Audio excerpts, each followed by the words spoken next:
뭐 이렇게 막 네. 개그하다가 막 슉슉슉 칼로 벤 다음에 네. 지금 기분이 어때요? 한결 나아진 것 같아요. 앙 이런 걸 해서 이게 제 유행어예요. 너무 귀여우신 어. 제 생각인지 모르겠지만 너무 귀여우신 상인 것 같고 목사님이 더 귀여우신. 제가요? 예. 서로 지금 서로 뭐 하시는 거예요? 깜짝 놀랐어요. 목사님 귀엽다는 만나? 뜻을 잘 모르시는 거 아니에요, 목사님? 가능하다면 주머니 하나씩 넣고 다니고 싶다. 정말 이런 얘기 정말 47년 동안 처음 들어봤어요. 진짜로. 오늘 처음 들어본 메시지가 47세라고요? 제가 어렸을 때 좀 불우한 그 환경에 좀 살았었어요. 뭐 아버님이 돌아가시고 초등학교 5학년 때 돌아가시고 이제 중학교 때부터 이제 새아빠랑 같이 살게 됐는데 아하, 그러셨구나. 그 새아빠가 매일 술을 드시고 처음에는 한 1년은 되게 잘해 주시다가 뭐 그 후로 이제 직업이 없으시고 하시는 일 맨날 술 드시고 와서 저 때리는 게 그러다 보니까 형 누나는 못 견뎌서 나가고 저는 계속 그런 폭력에서 막 아저씨도 술 먹은 날들은 하루에 30일 동안 20일을 술을 하루에 10병씩 드셨거든요. 제가 뭐 아저씨가 술 먹고 돌아오신 날은 저는 학교에서 돌아오면은 막 갈 데가 없어 집에서 그렇지. 오들오들 떨다가 막 있는 날이 거의 대부분이었고 막 고양이 있는 거기서 자다가 막 너무너무 추워갖고 창문을 깨고 들어갔는데 그날은 거의 막 시체처럼 맞았으니까 뭐 그런 날이 그런 폭력에 너무너무 익숙하다 보니까 여기서도 맞고 학교 가서도 이렇게 죽어 있고 뭐 옷은 냄새 나고 그러니까 아이고. 애들이 뭐 금 넘으면 너 찔러버린다고 해서 막 아이고. 이렇게 찌르기도 하고 막 아이고. 애들이 한 명씩 돌아가면서 나를 때리고 집에선 집에서도 맞고 학교에선 학교에서 맞고 왕따였고 그런 모든 상황에서 내가 정말 죽어야 되나? 그 어린 나이인데도 나는 정말 어떻게 살아갈 수가 없나?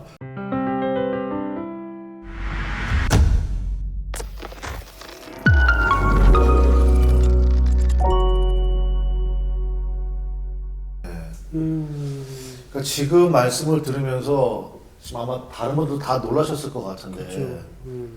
그러니까 일단은 사람이 이제 인상을 보면 느껴지는 게 있잖아요. 그러니까 이제 굉장히 뭐 험난하게 살아오셨겠다라든지 뭐 그런 게 느껴질 수 있거든요. 근데 우리 한국수님을 뵐 때는 뭐 제 개인적인 생각일 수도 있겠지만 그냥 귀공자처럼 사랑 듬뿍 받고 막내 이미지는 있으신 것 같아요. 그리고 사랑 제가 귀엽다고 말씀만 드려서는 몰라도 그러니까 저한테는 그렇게 보여요. 그리고 사랑 듬뿍 받고 그렇게 잘하실 분 같은데 그러면 제가 여기서 굉장한 질문이 생기는 거예요. 그런 상황 속에서는 대부분 우리가 이제 아까 말씀하셨지만 안에 이제 아픔이 생기고 우리가 흔히 얘기하는 도끼를 품게 된다고 그러잖아요. 그렇게 되고 할 텐데 그렇게 아까 제가 잠깐 말씀 듣는 가운데 그 아버님을 내가 끝까지 모셨다는 말씀을 하셨거든요. 네. 그러니까 어떻게 그럴 수 있었는지. 그럼 실례지만 혹시 어머님은 아직도 생존해 계신가요? 어머니는 아직 생존해 계세요. 생존해 계시고 그러면 그 아버님에 대한 마음이 그 혹시 그 용서가 된 건가요? 어떠신 건가요? 그렇게 교회를 다니고 하나님 말씀을 듣다 보니까 그 원수를 사랑하라고 하셨잖아요. 정말 원수도 사랑하셨는데 네. 내가 정말 원수는 아니지 않겠느냐. 거기까지 그냥 단순하게 생각을 했어요. 내 원수는 아니지 않겠느냐. 그래도 어쨌든 지금까지 내가 죽지 않고 살아왔고 또 하나님을 또 더 열심히 믿게 됐고 하나님을 더 의지하게 됐고 더 신뢰하게 됐고 예수가 그리스도라는 걸 인정하고 받아들이기까지 내가 살 수 있도록 그걸 받아들일 때까지 나를 살 수 있도록 해주시지 않았냐라는 그런 작은 감사함에서부터 제가 시작이 됐던 것 같아요. 그 아버님을 용서하고 사랑하게 된 게 하나님의 사랑 안에서 하나님 은혜 안에서 정말 내가 이분을 모시기 싫지만 그래도 사랑의 눈길로 바라봐 준다면 저분도 달라지지 않을까. 저분도 그래서 그래서 하나님이 필요하신 분이 아니실까라는 생각에 미치게 됐어요. 저분도 하나님을 만나게 해드려야겠다. 예수 그리스도를 영접하게 해야겠다는 생각이 들었어요. 그래서 저분을 놓고 이제 기도하게 됐고 그래서 그분이 정말 우연찮게 영접을 하시고 또 교회를 다니시는 모습을 보면서 저렇게 내가 그렇게 원망했던 사람들도 하나님께서 이렇게 하나님 만날 수 있는 계기를 열어주시는 거구나 보여서 정말 이건 역사고 은혜다. 다른 걸로 설명할 수 없겠다. 그러면은 우리 한국소 성도님 때문에 아버님이 교회를 다니시게 된 건가요? 그 직접적인 연관은 없었어요. 저는 기도만 하고 있었지. 아, 기도만 했는데 그러면 예. 아버님과 같이 예배를 드리신 경험이 있으신 거죠? 예, 가정 교회, 예배, 가정 예배, 가정 예배도 드렸어요. 왜냐면 순복음교회에서 와서 순복음교회는 가정 예배를 많이 위주로 하잖아요. 네. 그래서 그렇게 같이 예배도 드리고 했었는데, 근데 그 아버님의 여동생 분이 목사님이세요. 지금 어디 교회에 그분이 아마 지속적으로 이제 그분들끼리는 관계가 있었으니까. 아버님의 여동생이 예, 목회자이셨다고요? 목회자, 전도사 하셨다가 이제 목회자로 되셨는데. 그럼 제가 여기서 질문이 하나 생긴 게 뭐냐면 이제 그러한 아버님에 대한 원망도 있고 한도 있고 억울함도 있고 이런 게 있을 텐데 그러니까 회복의 계기가 있었을 것 같아요. 그래서 그 이야기를 좀 제가 심하게 아팠던 적이 있었어요. 아팠었는데 몇 살 때?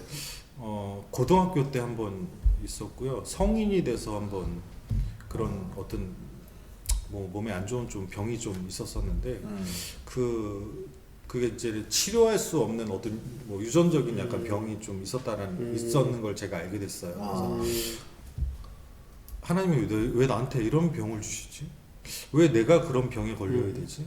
왜 그래서 나는 이렇게 살아갈 수밖에 없지? 라는 걸 생각하면서 하나님 한편은 원망을 들었지만 그럴 때일수록 하나님께 더 다가와라. 예수 그리스도를 더 의지해라라는 어떤 메시지로 저한테 최종적으로 오게 되더라고요. 그 과정 속에서는 되게 불신앙이 많았는데 결론적으로는 더 하나님께 다가가는, 더 하나님 믿고 의지하고 더 신뢰하게 되는 그런 계기가 됐던 것 같아요. 그래서 지금에 드는 생각은 내가 얼마나 하나님을 믿고 신뢰하느냐에 따라서 내 행복감이 달라지는 것 같다라는 결론을 얻게 됐어요. 그 상황 속에서 내가 하나님께 인생을 걸어야 되겠다라고 그렇죠. 결정을 하신 것 같아요. 예. 그리고 어쨌든 간에 이 모양 저 모양으로 하나님의 메시지를 계속 듣게 되시고 그렇죠. 그걸 수용하시면서 그러니까 믿음은 들으면서 나는 거예요, 진짜. 그러니까 말씀을 제가 안 들으려고 해도 계속 그러니까 그런 통로들이 있었나 봐요, 주변에. 좋은 통로들이. 제가 한 가지 또 여쭤보고 싶은 것은 뭐냐면 그렇게 이제 은혜가 회복이 되면서 혹시 아버님한테 그 용서를 내가 너한테 용서를 구한다 이런 얘기를 혹시 들어본 적 있으신가요? 살아생전에는 한 번도 들어본 적이 없고 뭐 미안하다 이런 얘기 뭐 어떤 미안한 표정, 행동, 의사 이런 걸 한 번도 감정도 느껴본 적이 없어요. 오히려 그냥 지금 살고 있는 게 당연하다는 듯이 돌아가실 때까지? 뭐 좀 사와 이런 식으로 이런 식으로.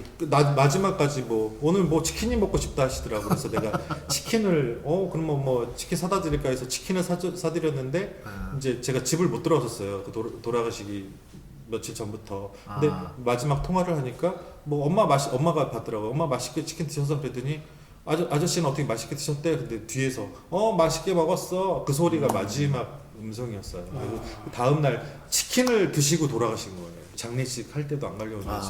네. 어머니랑 형도 누나도 절대 가지 말라 했는데 저는 그분을 하나님의 그 시선으로 봤을 때 저 사람도 하나님 만나야 되고서 예수 그리스도가 필요하신 분이라고 생각해 봤을 때 그런 용서의 내가 인간적으로 용서하고 싶고 그 믿음으로도 용서하고 싶어서 그런 장례식장은 갔어요. 그래서 기도하고 마지막 오긴 했는데 네. 그렇게 끝까지 뭐 미안하다는 얘기는 하신 적 없어요. 그럼 아빠라고는 부르지 않으셨어요? 한번? 아빠라고는 어렸을 때 불렀는데. 이제 엄마의 강요로 인해서 야 너 왜 아저씨라고 하니?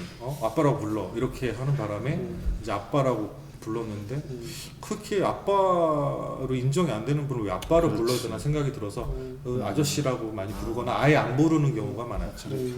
우리 한국 성도님은 원래 꿈이 뭐였는지 궁금해요. 저는 그냥 자살과 우울로 가득 차갖고 그냥 살자 어떻게든 살아보자라고가 그냥 내가 가질 수 있는 희망이었던 것 같아요. 근데 살려면 어떻게 해야 되겠냐?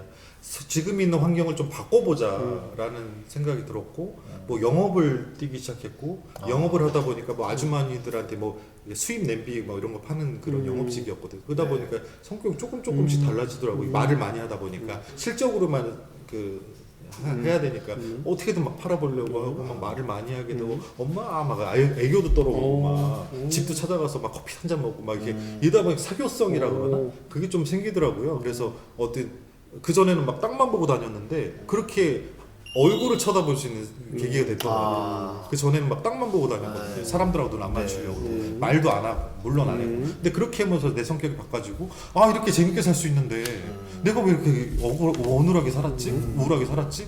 뭐라도 해보자. 근데 우연히 봤던 게 TV에서 뭐 한 줄로 딱 나가던데 한반도 유머 총집합 예심 뭐 있더라고요. 언제 날짜 몇 시에 로비올로 신간 로비올로 오세요.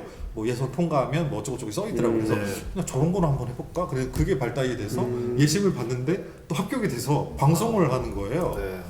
그렇게 해서 이제 뭐 용달쌤 뭐 분들도 만나 강유미 모르는 분들도 만나면서 이제 그 개그 나도 한번 해볼까라는 어떤 희망이 품어지게 생각하고 또 진철 선배도 그때 방송을 이렇게 봤거든요. 근데 되게 대단해 보시는 거예요. 그래서 나도 부족하지만 내가 뭐 개그맨을 하기보다는 내 성격, 내 있는 환경을 좀 바꿔보고 싶고 정말 재밌게 즐겁게 살아보자라는 생각이 돼서 그렇게 왜냐면 재밌는 것 같은 거예요. 재밌게 즐겁게 막 사는 것 같아 그 환경이. 그래서 나도 그렇게 살고 싶어서 정말 살고 싶어서 정말 그렇게 도전을 시작했던 것 같아요. 저는.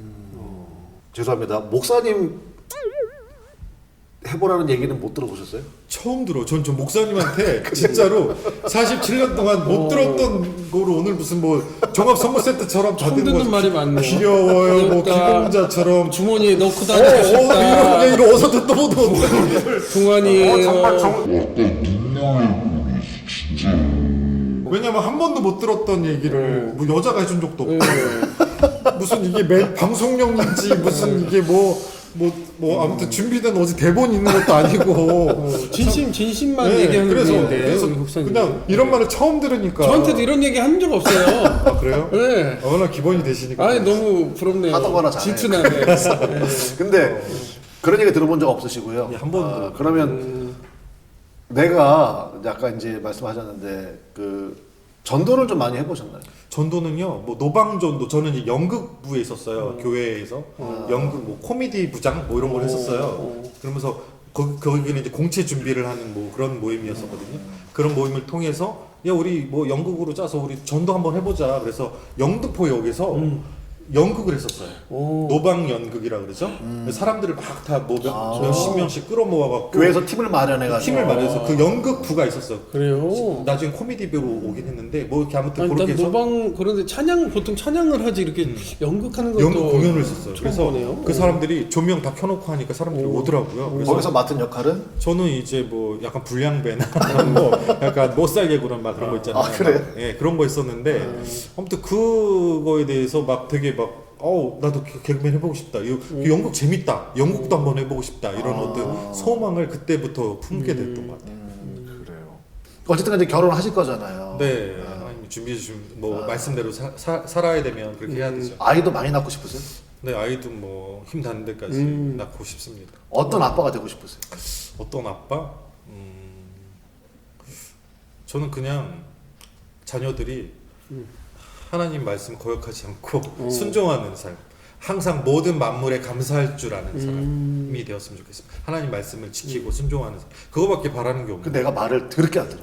더럽게 안 들어도 그냥 뭐 일단 뭐 어떻게 할 수 없겠죠. 그냥 뭐 할 수 있는 게 없잖아요. 그렇다고 뭐 손찌검을 할 수는 없으니까 때릴 수는 없잖아요. 제가 받았던 폭력을 물려주는 것밖에 안 돼서 전 폭력은 어떤 식으로든 하진 않을 것 같아요. 그냥 뭐 오은영 박사님의 힘을 좀 빌리거나 이렇게 뭐 누구의 힘을 빌릴지언정 어떻게 뭐 할 수. 네.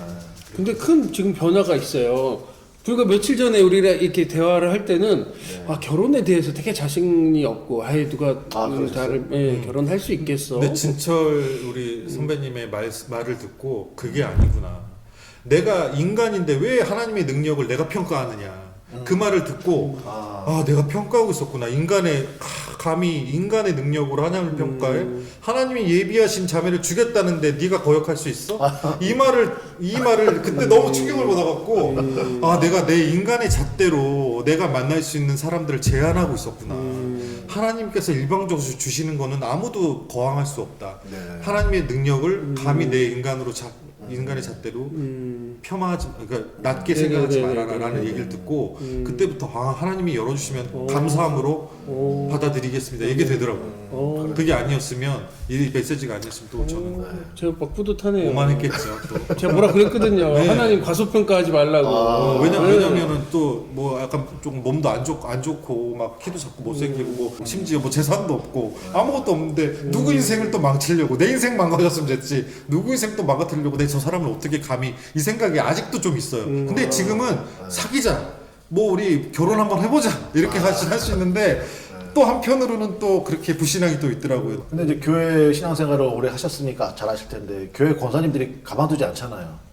저는 그냥 가만두시던데 진짜로 가만두셨죠. 정말 그게 하는 말이 아니라 아무도 자꾸 이제 권사님 됐어요, 저 안 만나요, 뭐 이렇게 뭐 하신 거 아니에요? 한 명도 소개를 시켜준 분이 없어. 갑자기 어두워졌네. 씁쓸해. 씁쓸해졌네. 그때 이 타임을 한 잔 마셔.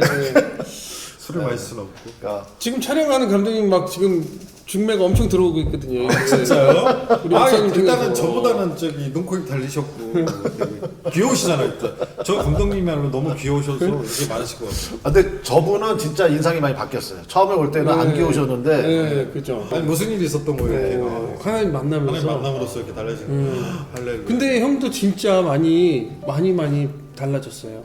앞으로 더 달라져. 네. 제가 기억하는 우리 극수 형은 항상 좀 형인데도 불구하고 나한테 이렇게 의기소침해하고, 예, 선배님, 아니에요, 괜찮아요, 뭐 좀 그래서 마음이 항상 많이 가더라고요. 그래서 좀 더 이야기를 많이 나누고 항상 좀 그래서 좀 항상 챙겨주셔서 저를 갈 때마다 챙겨주시고 얘기도 많이 해주시고 이게 되게 힘이 됐어요. 되게 그래서 감사하신. 긍휼한 마음이 하나님이 주신 마음이 있잖아요. 이렇게 마음이 항상 막 쓰였었는데 지금은 뭐 걱정 안 해도 될 것 같아요. 너무 저도 그런 아니, 걱정 좀 많이 해주세요. 저는 아니, 진짜 어렸을 다- 때부터 관심과 사랑을 못 받아서 그런 지속적인 되게 그런 게 되게 필요해요, 사실. 아니 다 회복된 것 같아요. 아니 정말. 회복 안 됐어요. 회복 안 된 밑바닥이 아직도 엄청 많이 깔려 있어요. 근데 그거를 혼자 하는 것보다 하나님이 사람을 통해서 일을 하시잖아요. 메시지 주시잖아요. 그런 것처럼 저는 메시지를 막 받고 이 목사님이 하신 것처럼 눈물 날 뻔했다고 그러잖아요. 이런 어떤 그런 용기. 한 번도 사랑해라고 우리 부모님이 안아준 적이 한 번도 없어요. 누구한테 뭐 여자가 됐든 누가 됐든 사랑해라고 안겨본 적이 단 한 번도 없어 살면서. 그런 정도로 물론 내가 뭐 사귀자는 얘기도 안 했고 뭐 결혼하는 얘기도 안 했기 때문에 물론 그 과정이 있을 수 없었겠지만 그렇게 사랑해 고생했어 행복 뭐 내가 안아줄게 이런 게 한번 그냥 길가가 프리오그 있잖아요. 길가에 형식적으로 하는 프리오그를 누가 해줬는데 눈물이 나더라고요. 나를 그렇게 안아준 사람이 과연 누가 있었던가? 정말 이게 그냥 그 사람은 몇백 명을 알아서 아무 감정이 없었겠지만 받는 나로서는 누가 안아주고 그래 고생했어 이런 것들이 굉장히 큰 힘이 되더라고요. 별거 아니겠지만 근데 저는 그런 것들이 되게 감사해요. 촬영 끝나고 꼭 안아줄게요. 우리 목사님 품이 얼마나 또 포근한지 몰라요. 남자는 싫습니다. 아마 그 오늘을 계기로 하나님께서 아마 따뜻하게 안아주시는 그러한 은혜나 그런 역사가들이 있지 않을까 기대가 되네요. 네. 네. 아무튼 이제 굉장히 힘든 얘기셨을 텐데 그렇죠. 다 말씀해 주셔서 감사하기도 하고 우리 이후의 순서에도 좀 그런 이야기 나눴으면 좋겠습니다. 네. 진짜 저 어려운 얘기인데 이렇게 다 이렇게 할 줄 몰랐네. 근데 저도 이런 상황까지 올 줄 몰랐어요. 이런 방송을 통해서 이런 얘기를 처음 47년 만에 처음 하는 거잖아요, 사실. 그렇죠. 아버님 돌아가신 이후로 한 번도 누구한테 얘기해 본 적도 없는 말을 지금 여기서 아무렇지도 않게 어떻게 보면 그 짧은 시간에 그 수년 동안에 있었던 일을 함축해서 얘기한다는 게 쉽지는 않을 텐데 하나님께서 이렇게 주시는 것도 이제는 훌 털어버리라는 것도 그렇지. 그런 것 같아. 정말 너는 새로운 피조물이라는 걸 계속 심어주잖아. 너는 새로운 피조물이야. 새롭게 매일매일 태어날 수 있어. 얼마든지. 그죠. 네 눈과 귀가 있으면 넌 얼마든지 새로운 피조물이야. 라는 메시지를 주면서부터 정말 나는 하나님의 자녀구나. 예수 그리스도만 있으면 나는 매일같이 새로운 피조물이 될 수 있구나. 라는 어떤 믿음을 주시니까 이게 매일매일이 감사하고 매일매일이 소중한 것 같습니다. 아멘. 오늘은 여기가 목사님인 것 같아요. 제가 그러니까. 설교하다는 지금 듣는 것 같아요. 이거 뭔가 지금 주객이 전도가 됐어. 아니 지금 갑자기 주시려고 막 그래. 뭐가 임했나 봐. 잘 모르겠어. 메시지 주셔요. 저는 깨끗하거든 지금 머릿속에. 그러니까요. 네, 우리 한국수 형제님의 이야기 잘 들어봤습니다. 지금까지 성경 언박싱이었습니다. 감사합니다.